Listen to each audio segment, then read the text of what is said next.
Secondly, it's good practice to give feedback, because that's very important, whether in life, in your social life, in your relationships, and in the work environment. You have to be able to give feedback. Not always to your girlfriend or boyfriend, that is not always constructive. But in your office, it's very important to be able to give constructive feedback to both people working for you and to your boss in such a way that they accept it and they will change and improve and appreciate it. So we're going to have two personal evaluators for the two speeches. Our first speaker today was Toastmaster Tip, and she'll be evaluated by competent communicator Nick. So please welcome first evaluator, competent communicator Nick.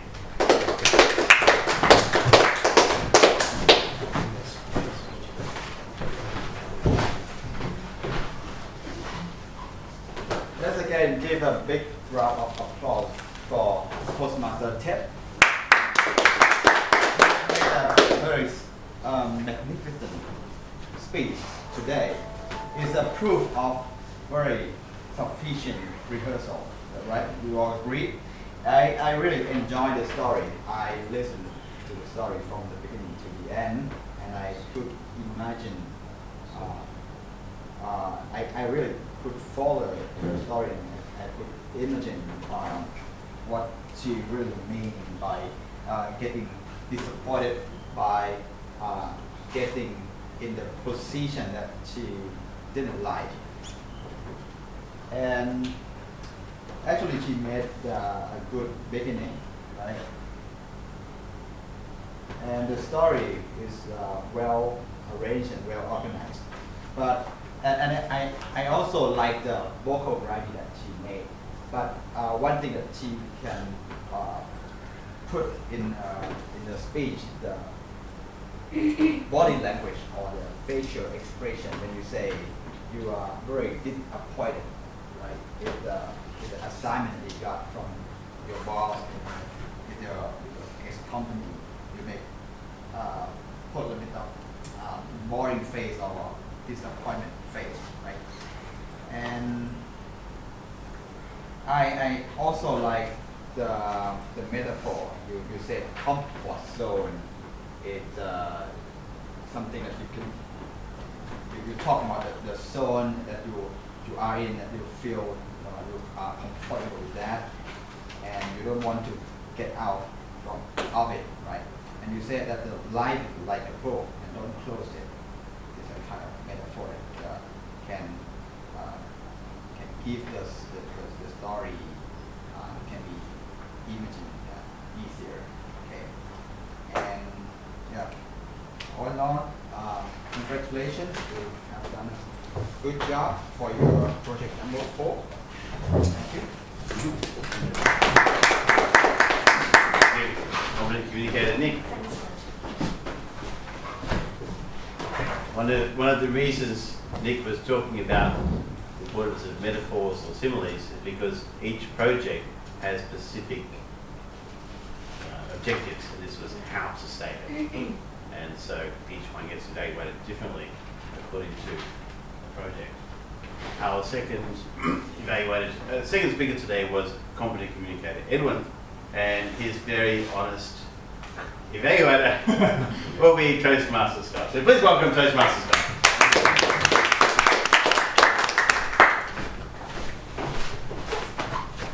So Edwin did a good job. I mean, I expect him to do that. It was well researched. He gave us pretty good background, objectives about relocation. So I thought it was good. I mean, that's what I expected from you. I mean, you're normally very polite, well mannered, and very well prepared. So that's what I expected. But I mean, you're gonna hate me for this. You're gonna slam my next speech. But I gotta be honest with you. I mean, you appear to come out a little bit I mean, you got to take a stance. I feel like, particularly with a fact-finding report, I think you should have a strong stance on where you stand. And you cited a lot of reasons on moving out, which is like better accessibility. You want to grow the club. It's more convenient. You want to attract new blood. And that's for location. the school wants to open a new Toastmaster club anyway, so we should piggyback them. I mean, all of the reasons you cited, I mean, it's clear to me that you kind of support it, but ironically you said, you know, when you saw the photos, you said you're nothing for and against it. So I found that a little bit vague and somewhat weak. So I just think you should just take a stance and just you know, be clear about it. And I think in your fact-finding report, you omitted to mention that had the voters been given complete information regarding this change of location, such as price, you know, the reason behind it, the objective, the implications, then maybe the votes would have turned out drastically differently. That's, you know, my opinion. And with respect to your conclusion, I think that it was somewhat weak because, you know, we ended up kind of talking amongst ourselves, but I think that it would have been better if you took charge and re-summarize what needs to be done, what our goals are, what our next actions should be, you know, and essentially a step-by-step action. And I think I actually did that. Yeah, I told Nick that he has to shoot that email to everybody.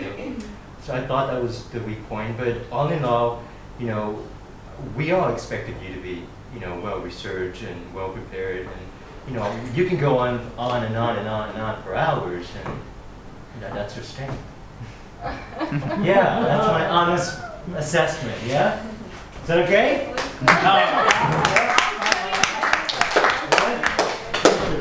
Thank you very much, Toastmaster Scott. One of the things you might have noticed about Toastmaster Scott's evaluation is he always says, I thought. Because at the end of the day, your evaluation is your opinion. And when you make it your own opinion, like Scott did, it's much easier to accept. Rather than say everything you're wrong or you're right, this is what I felt. And then it's much easier for people to accept it and say, okay, that's your opinion. It's subjective, yeah. Yeah, exactly. So, and that's a much more honest way of giving the feedback. How did we go with time? Our next report will be from our timer, our newest Toastmaster umpa. So please welcome to the front our timer for her time report, Toastmaster umpa.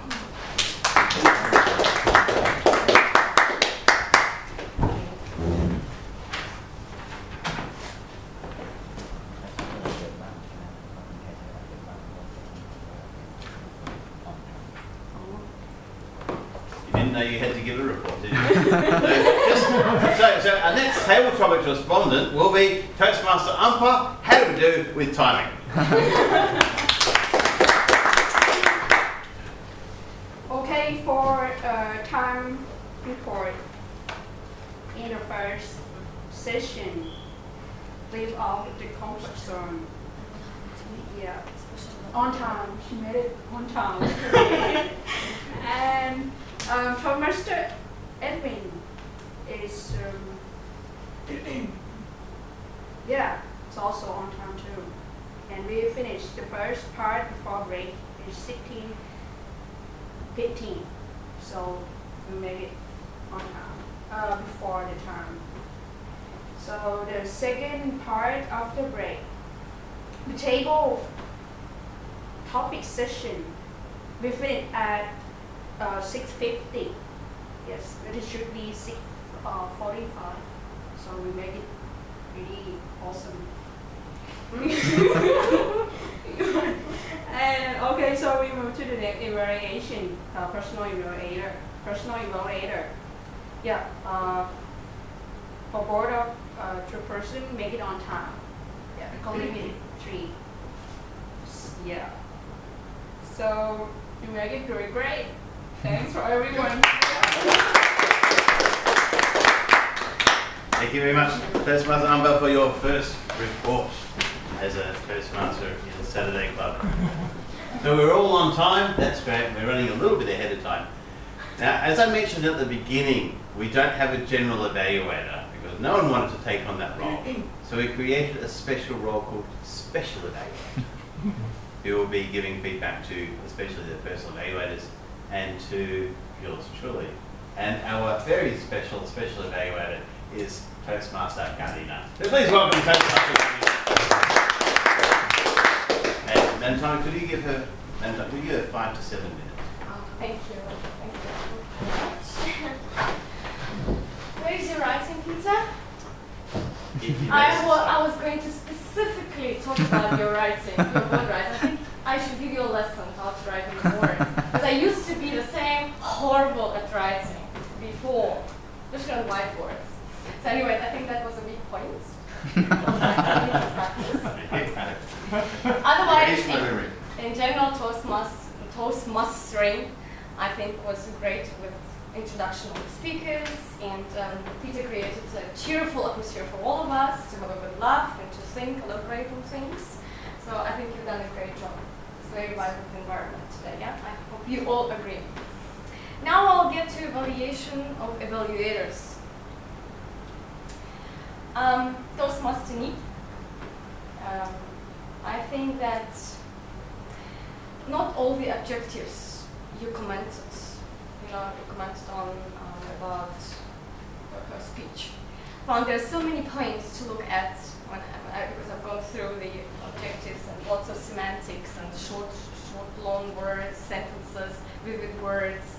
There was a lot of things. You only referred to metaphor, I think, metaphorical comparison, or whatever you mentioned there. But I think you could have talked more about details in the speech, sentences to boost the speech. Yeah. I think the chronicle order in this speech didn't matter. That's what I understood from the project, how to say it. Anyways, it's not negative. It's just the way evaluation has been done. Just a suggestion. And Scott, less ums and and like. Like everywhere. Anyway, it was funny. I think your evaluation was a little bit negative about Edwin, but I'll tell you why. I think the purpose of this speech wasn't only to talk about the venue. It was presentation of the speech, the way he presented it. He started with a question, he gave his reasons, and he left the choice for all of us open. So I think in terms of the speech presentation, it was fine, but personal, like very, very personal opinion, it's like a different thing. And at the end you said we expected you to be well prepared. So that already wasn't about you, you were talking on behalf of all of us. So I find it a little bit too negative. Yeah, I think he was well prepared for speech. It's just, yeah. No, yeah, you said at the end, so your very last things. Anyway, thank you. It was long enough. That's my general evaluation. I don't know, something else. Time, I think, was perfect. Time was met, and she was very cheerful standing here. Yeah, thank you very much. That was awesome.